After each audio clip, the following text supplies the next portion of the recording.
This morning on the Sunrise Early News, a Sydney woman rushed to hospital with burns after Molotov cocktails were thrown at her home.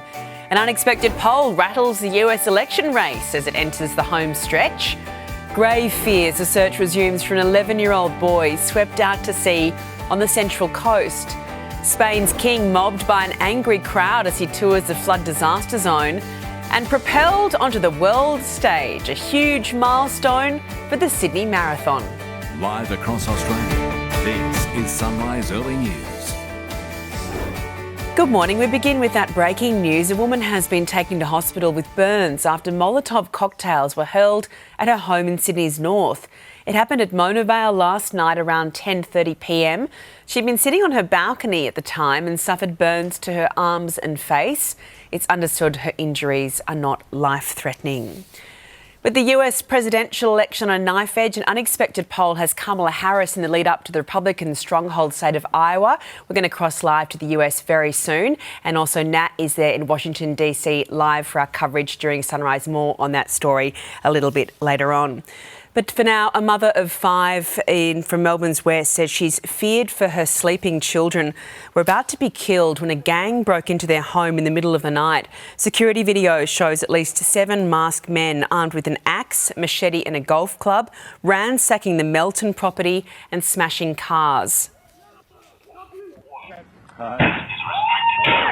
I'm thinking my kid, they all died because the way when I saw them ran out from the house. One of her sons chased after the group and she fears for his safety because he hasn't come home yet. Police haven't made any arrests. The search for an 11-year-old boy swept out to sea on the New South Wales Central Coast is starting up again this morning. It had to be suspended when light faded yesterday. Emergency crews got word of a swimmer in trouble at the entrance around 5 p.m. and launched an extensive search, but so far they've found no trace of the boy. The Prime Minister has suggested the worst is behind us when it comes to the cost of living crisis. He made his first major election pitch to voters at a rally in Adelaide, committing to cut all student debts by 20%. Building better education for all. Building more homes for Australians. A new poll out today shows both the Prime Minister and opposition leader have work to do to win over voters in the personality stakes. The JL Partners survey suggests Anthony Albanese is increasingly viewed as a weak leader, while Peter Dutton was described as untrustworthy. The Coalition's primary vote is up 3 points to 39% since May. Labor is sitting at 32%. It looks like the federal government is cancelling its plans for a $7 billion satellite communication system. The proposal was given the green light 18 months ago when US defence company Lockheed Martin slated to deliver it. But News Corp is reporting there isn't enough money in the defence budget to even pay for it. The system, which would have been Australia's biggest ever space project, was going to provide advanced data links to fighter jets and also Navy ships. Secret modelling has revealed Queensland Labor's pumped hydro project would have cost almost $37 billion. That's according to Treasury analysis provided to the new coalition government. Yesterday, the Premier visited residents, after announcing he was scrapping the scheme. I wanted to say sorry to them on behalf of the government and to let them know that they do have a future.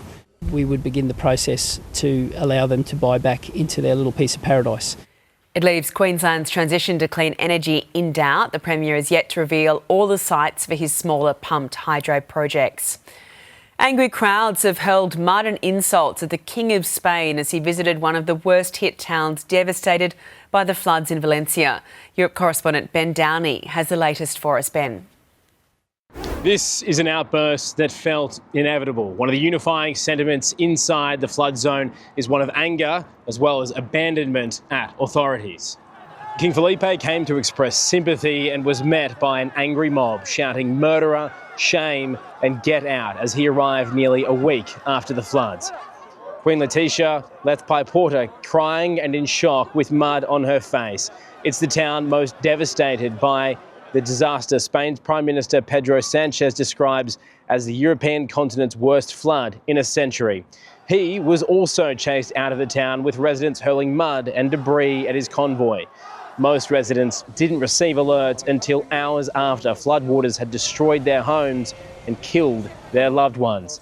Much of the anger is also directed at Valencian President Carlos Maizon, after he posed for tourism photo ops instead of chairing disaster meetings and issuing alerts the day of the disaster. With the death toll now passing 200 people, anger is also being fueled by the fact it's volunteers, not the military or authorities, leading the recovery response. Thank you, Ben. There's been a major milestone for the Sydney Marathon this morning. It's become the 7th Abbott World Marathon Major, joining an elite and exclusive circuit which features the likes of London, Boston, New York. The promotion means a significant cash injection for the New South Wales economy, as much as $73 million over the next 3 years.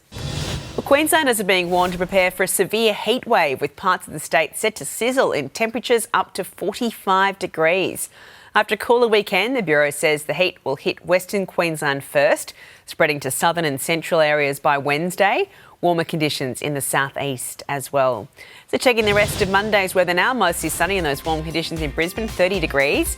A shower or two in Sydney in 25. Partly cloudy in Canberra and 27. It's going to be partly cloudy in Melbourne and 20. Cloudy in Hobart and 19. Some cloud clearing in Adelaide and 23.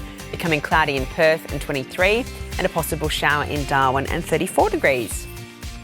Well, coming up on Sunrise Early News this morning, Coldplay frontman Chris Martin takes a tumble in Melbourne, the search for a cure for Parkinson's disease and how you can lend a hand, and lion cub surprise, an Australian zoo celebrates a miracle baby.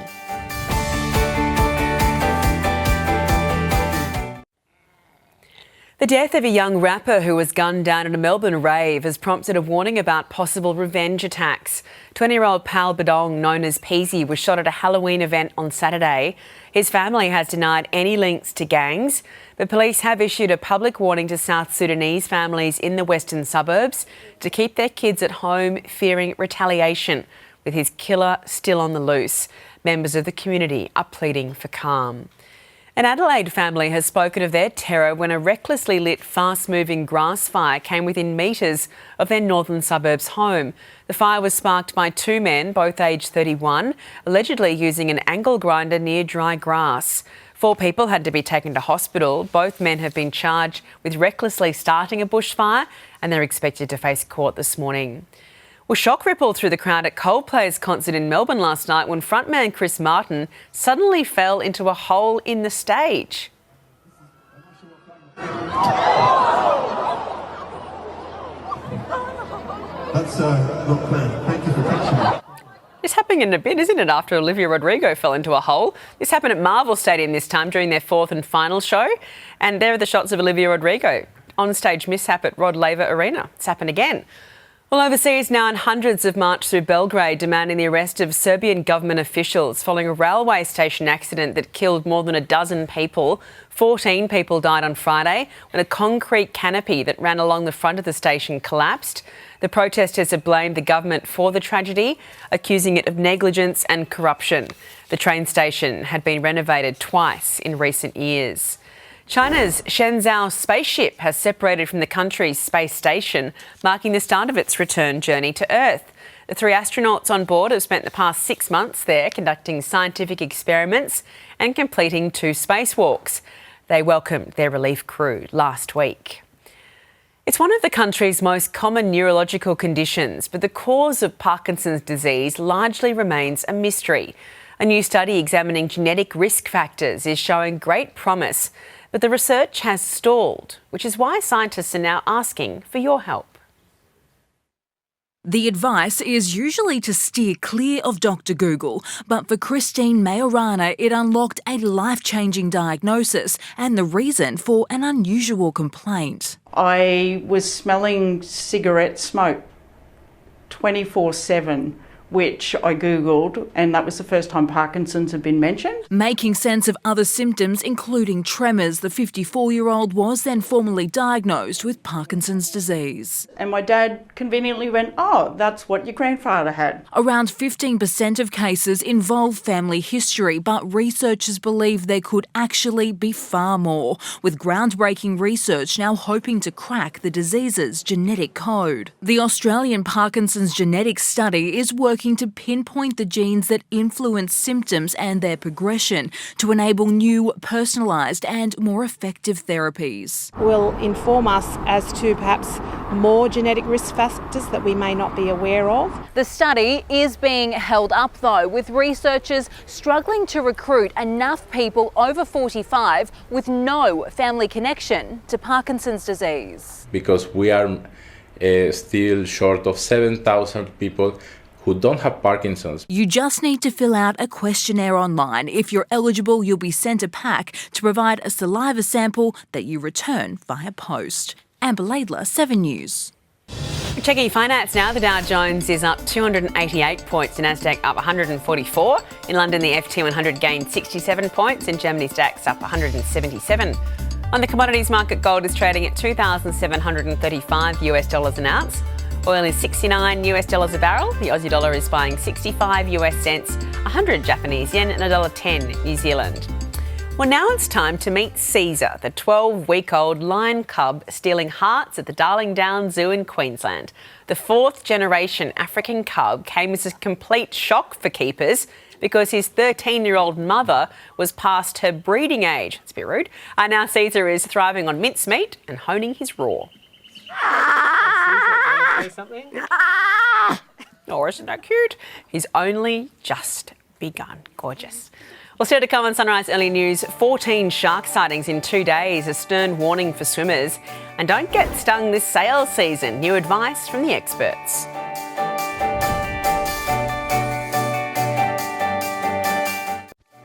Well, these are the stories we're following on the Sunrise Early News this morning. A woman has been taken to hospital with burns after Molotov cocktails were hurled at her home in Sydney's north. A poll has Kamala Harris in the lead in the Republican stronghold of Iowa as the US election campaign goes down to the wire. Spain's king has been mobbed by furious crowds as he tours the flood disaster zone. And the Sydney Marathon is now part of an elite circuit, joining the likes of New York and London. An explosive unit block fire in Brisbane's inner northern suburbs has left 4 people injured, including a firefighter. Authorities believe the ferocious blaze was fuelled by a lithium-ion battery in an electric scooter that had been left on charge. Brave locals rescued one resident from her balcony. Others escaped with their lives but lost all of their possessions in the flames. Adelaide beachgoers are being urgently warned about an unusual surge in shark sightings. 14 reports have been made in recent days along the beaches of the outer southern suburbs. Bronze whaler sharks and 3-metre great whites have been spotted in groups within 50 to 100 metres of the shoreline. Former Victorian Premier Dan Andrews has received the Jerusalem Medal for strengthening Melbourne's Jewish communities. More than 150 leaders from across the nation attended the ceremony at a location closely guarded because of rising tensions. During his speech, Mr Andrews called on Jewish philanthropists to withdraw funding to recipients who don't denounce anti-Semitic behaviour. With Black Friday just around the corner, compulsive shoppers are being urged to leave the credit cards at home and use cash instead. Experts say while sales are supposed to help us save money, many bargain hunters are racking up thousands of dollars worth of debt.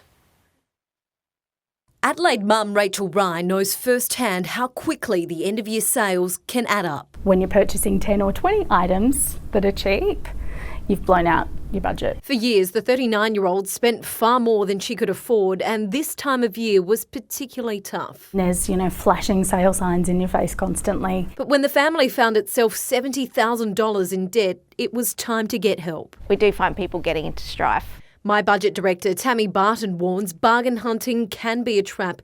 You think you're doing yourself a favour until there's no money left. A bill comes in or the car breaks down and you've already spent that money because you got a good deal on something that you didn't really need. And buyer remorse quickly sets in with a Finder survey showing almost 50% of shoppers have made a credit card purchase they now regret. While cash is no longer king, money experts say if you're at risk of overspending, then use it. This way you won't find yourself owing the bank what you can't afford. And you go, wow, this money is slipping through my fingers really quickly. I can see what is left. Physically holding cash can make you feel a little more connected to the spend. And with saving tips under her belt, Rachel's confident this Christmas will be debt-free. It feels really good. I know that I can swipe past the sales now. Gertie Sperling, 7 News.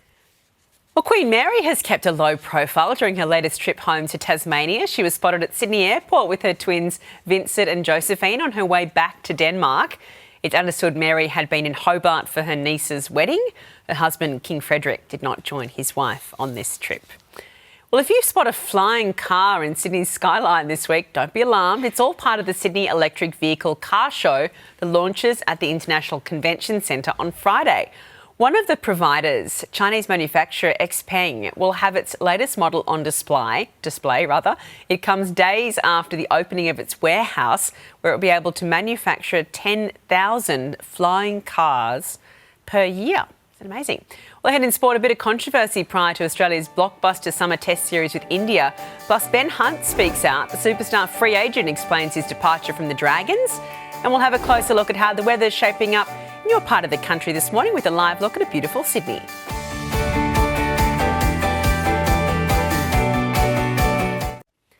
We're checking sport now, and Cricket Australia acted swiftly to put out the first flashpoint of the Indian summer. Umpires appeared to accuse the India A team of ball tampering before day 4 of their tour match.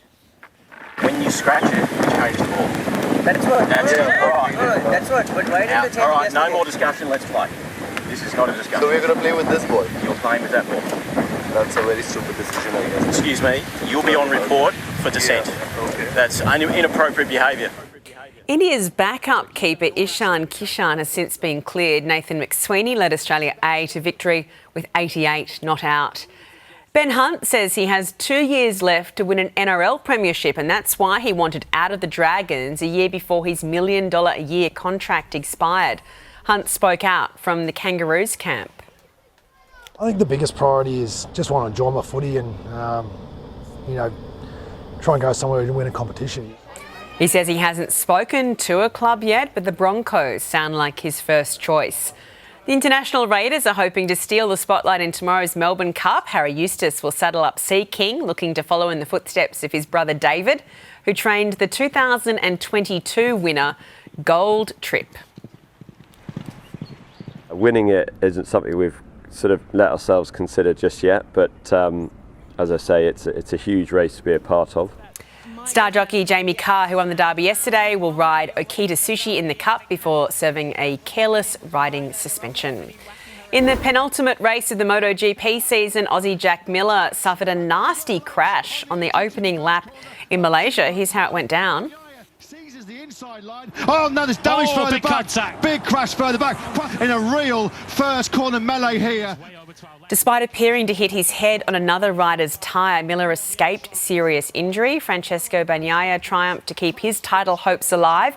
He trailed leader Jorge Martin by 24 points heading into the final round.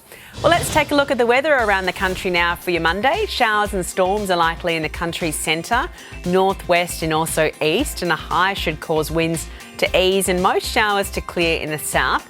Some extreme heat should be confined to the eastern, northern and western interiors by a trough, but it's going to be really hot in Queensland today. Around the capital is mostly sunny in Brisbane and 30, a shower or two in Sydney and 25, partly cloudy in Canberra and 27, partly cloudy in Melbourne and 20, a cloudy day in Hobart and 19, some cloud clearing in Adelaide and 23, becoming cloudy in Perth and 23 degrees, and a possible shower in Darwin and 34. And that's Sunrise Early News. I'm Edwina Bartholomew. Now it's time for Sunrise.